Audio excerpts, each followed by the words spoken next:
Hey y'all, I'm back with another book review. So I just finished, it's actually one out of these three, so it's actually Everything That Rises Must Converge by Flannery O'Connell.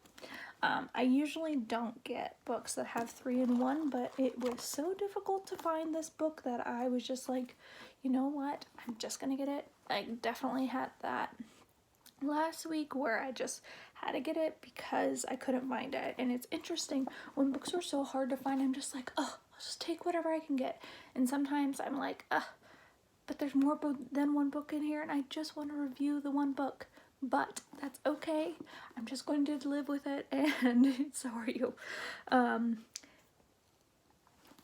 have read Flannery O'Connor before, and I remembered hating it. I remember not liking her books at all. And I could not for the life of me remember why. So, and I mean, we're talking 15 years ago, I probably read her books. And I go and I start reading this, and it starts this story, and it was like just this son that was really angry with his mom and just angry at life. And then she dies. And I'm like, okay. And it was like the first chapter. Sorry, spoilers. I'm definitely going to be spoiling this for you guys. I then went to the next chapter. I'm like, okay, that couldn't be that bad. And then I go to the next one. And then it's just as bad, even worse. And like, you get to the end of the book, and first of all, I'm not better for reading this book. And that's usually how I judge a book. If I'm better for reading a book, then yes, that was great, and I definitely should recommend it. I am not better for reading this book.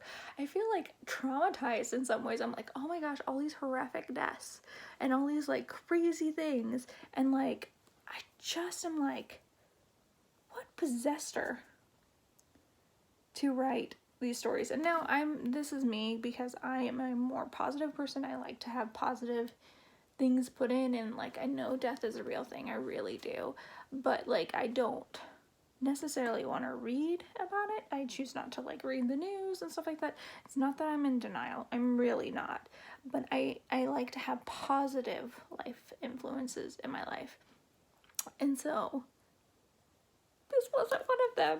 It was so not. It just was like, I don't know. This is what it says on the back of the book. I'm gonna read this. It says that the story is a collection of compelling stories about eroding family relationships, individuals grappling with their sense of place in changing society, race relationships in New South, and the powerful vision of death and divine revelation. I didn't feel divine revelation, just so we're clear. I definitely felt death. I definitely felt the gripping death. Like, even all of the other things that she was trying to get across are so overwhelmed by like these. They're not like just death. Like, okay, they're just death. They're horrific, kind of graphic, and I'm just like, oh my gosh. And like, if you take each individual story, it was just like each person had a hard life, but it felt like they were all unable to get out of it, stop living in the bad situation they were. All of them, every single one just felt like, oh, this is my life and this is how it's gonna be. And I'm just like, no, you can make your life better.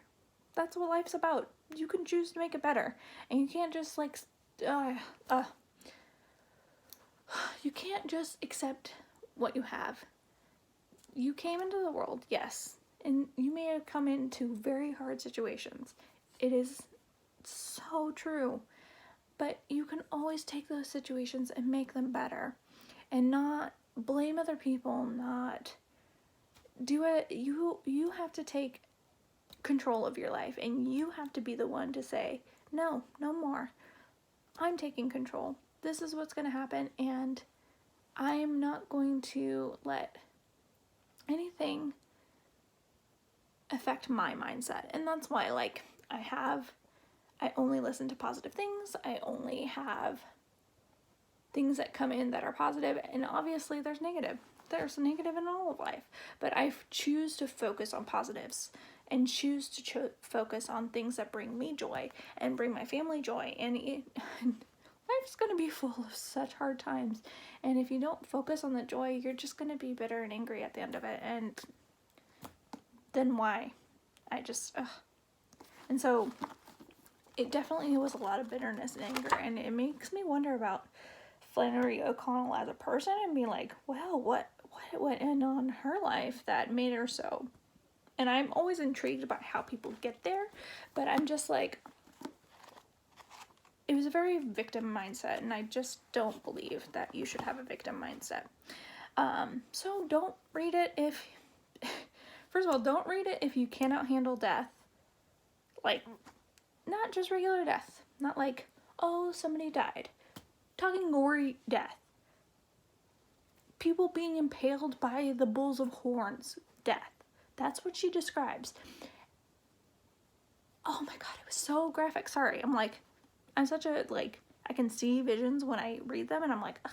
Anyway, so don't read it if that. If you can find life lessons in there and find, like, ways to not be a negative person, that's probably what the best this is for. But other than that, I would never recommend this book in any sort of way, shape, or form, because it is horrible. Mainly because it's just sad. And, like, if you're already in a sad place, you do not need to be more sad, because that's what it'll put you in. Anyway, I hope you all enjoyed my ranting and raving. If you made it all the way through, congrats. I applaud you. Anyway, y'all have a great day.